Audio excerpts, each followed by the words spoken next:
Сәлем достар, бұл PHP курсының 15-ші сабағы. Бүгінгі біз сабақта файлдармен жұмыс жасауды үйренеміз, әрі ақпараттарды куки мен сессияға қалай сақтау керектігін үйренеміз. Ал енді бірінші файлды қалай сақтау керектігін жасап көрейік.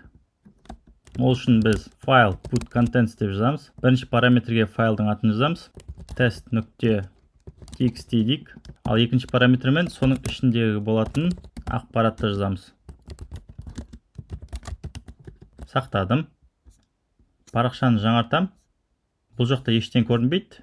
Өйткені PHP файлымыз ештен қайтармайды, бірақ та test.txt файлымыз пайда болды. Оның ішіндегі міне ақпарат қалағанымыздай сақталып тұр. Енді осы файлдың ішіндегісін қалай оқысақ болады? Ол үшін біз data дейік. Файл put contents-тің орнына біздер файл get contents деп жазамыз. Содан соң файлдың атын жазамыз. test.txt. Мынаны өшіріп тастайық. Ал астына echo дейік. Датамызды жазайық.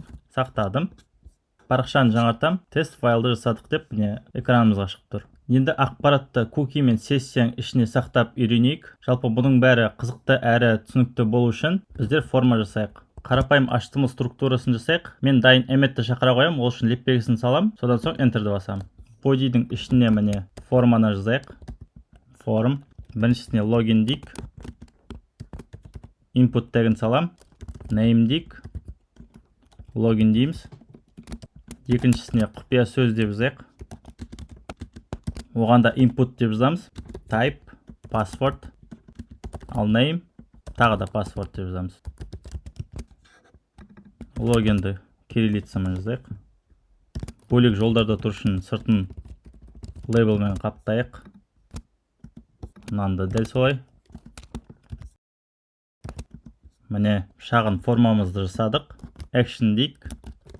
Қай скриптке жіберуіміз керектігін көрсетейік. Бұл ақпараттарды. Біздер тағы да check password деген файлды жасайық. Енді осы check password файлын жасайық. Ол үшін мына жерде дәл осы каталогтың ішінде жасауымыз керек. PHP тегін салайық. Келген ақпаратты getпен аламыз. Login. Ал екінші ақпаратты біздер passwordпен аламыз. Содан соң біздер тексерейік. If дейік. Логиніміз бізде шын бо дегенге тең болатын болса. Жоқ, біздер тең емес дейік керісінше. Echo дейміз.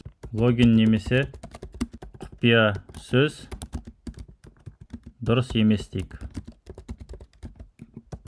Содан соң әрі қарай жалғаспас үшін exit жазып қояйық. Мына жерін дұрыстап жіберейін. Тағы да if саламыз. Осы жолы паролімізді тексереміз. Қарапайым пароль салып қояйық тексеріске. Мына қатені көшіре салайық мына жерге. Әзірге осы жазғандарымызды тексеріп көрейік. Парақшаны жаңартам. Міне біздің формамыз шығып тұр. Тек біздер submit батырмасын жазуға ұмытып кетіппіз. Input type submit дейік. Whileға кіру дейік. Сақтадым. Парақшаны жаңартам. Енді логинге өтірік жаза салайық. Мысалға superadmin SSS дей салайық. Логин немесе құпия сөз дұрыс емес дейді. Ал егерде дұрыс жазатын болсақ, шын бо дейік. Құпия сөзі 1, 2, 3, 4, 5, 6. Кіру. Әппақ болып тұр, ештеңе орындалған жоқ. Өйткені біздің кодымызда әрі қарай ештеңе жоқ. Бізде кіргеннен кейін сайт ашылатын болсын. Ол үшін біздер тағы да бір файлды жасайық. Site.php дейік. PHP тегін жасайық. Осы жерде біздер авторизациядан өткенін тексереміз. Егер өткен болса, онда біздер контентімізді көрсете береміз. Ол үшін мына check password'тың ішіне барайық. Содан соң session'ге біздер is out true деп қояйық. Бірақ міндетті түрде сессияны қолданардың алдында session start деп жазу керек. Сол кезде клиент пен сервердің арасында сессия пайда болады. Енді осыны тексеріп көрейік сайт PHP-дің ішінен. If дейік. Егер де біздерде is out false болатын болса, онда біздер сіз сайтқа кірген жоқсыз деген қатені шығарайық. Ал астымызда контент тұр дейік.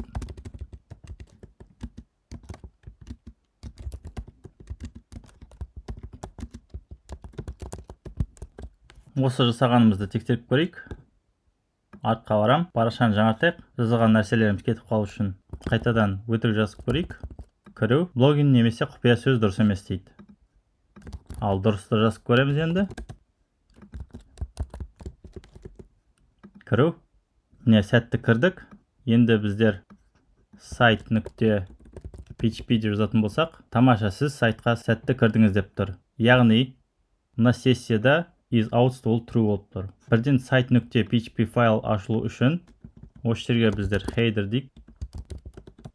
Location site.php файлды жазып қояйық. Яғни біздер сол парақшаға лақтыр деп жатырмыз. Қайтадан тексеріп көрейік. Артқа бардым. Осы жазғанды өзгертпейін, кіру дей салайын. Міне бірден site.php файлына лақтыр. Парақшаны жаңартсам да, тамаша, сіз сайтқа сәтті кірдіңіз деп шыға береді. Логин пароль дұрыс келмеген жағдайда сайттан лақтырып тастайтындай қылып жасау үшін мына жерге біздер false жаза салсақ болды. False дейік. Мынағанда false дейік. Тек session start'ты жоғары қойық. Сақтадым. Қайтадан артқа дейік. Мына жерге өтірік кішкене қосып жіберейік. Кіру деймін. Логин немесе құпия сөз дұрыс емес дейді. Ал енді мына жерге қазір site.php деп жасатын болсақ, сіз сайтқа кірген жоқсыз деп шығып тұр, міне көрдіңіз бе? Ал дұрыс құпия сөзбен логинді жазып көрейік. Шын бо 1 2 3 4 5 6.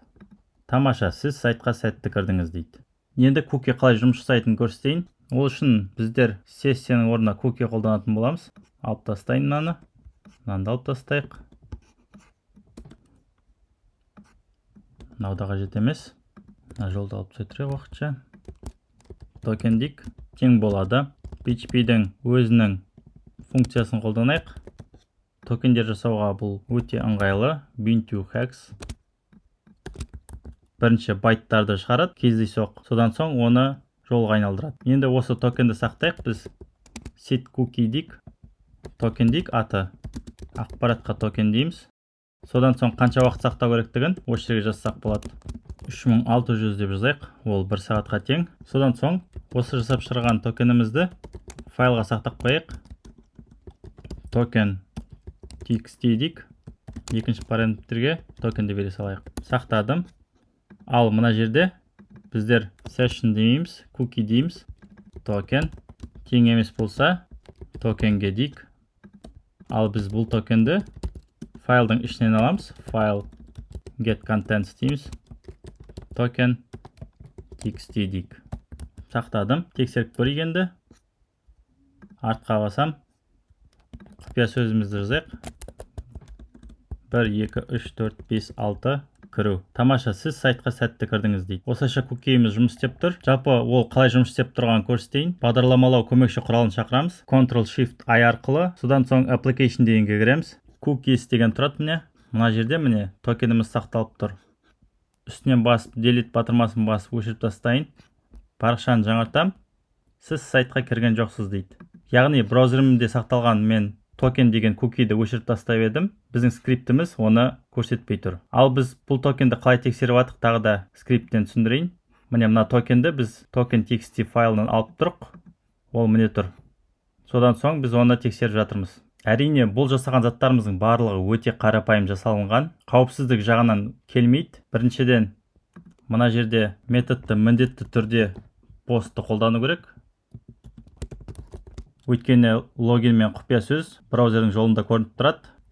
Қабылдайтын жерінде get'тің орнына постқа ауыстыру керек. Содан соң ешқашанда логин мен құпия сөздерді файлдың ішінде статикалық түрде жазбайды. Оларды арнайы дерекқордың ішіне апарып сақтайды. Және де құпия сөздер мында ешқашан ашық түрде болмайды. Олардың бәрі хэш жолдарға айналу керек. SHA-1, SHA-256 сияқты мысалға. Қазіргі таңда bcrypt-ті қолданады. Салыстырғанда да екеуін хэш суммалар арқылы тексереді. Дәл солай токенді де файлға сақтау болмайды. Оны дерекқор ішінде сақтау керек. MySQL, PostgreSQL сияқтылардың ішінде. Тағы да сол сияқтылар қауіпсіздік жағынан. Бұл скрипт бізде қарапайым болған соң, сондай қауіпсіздік жағынан көп қателер бар. Мен тек сіздерді бұларды үйрену үшін ғана көрсеттім. Осымен сабағым аяқталды. Келесі сабақта кездескенше сау болыңыздар.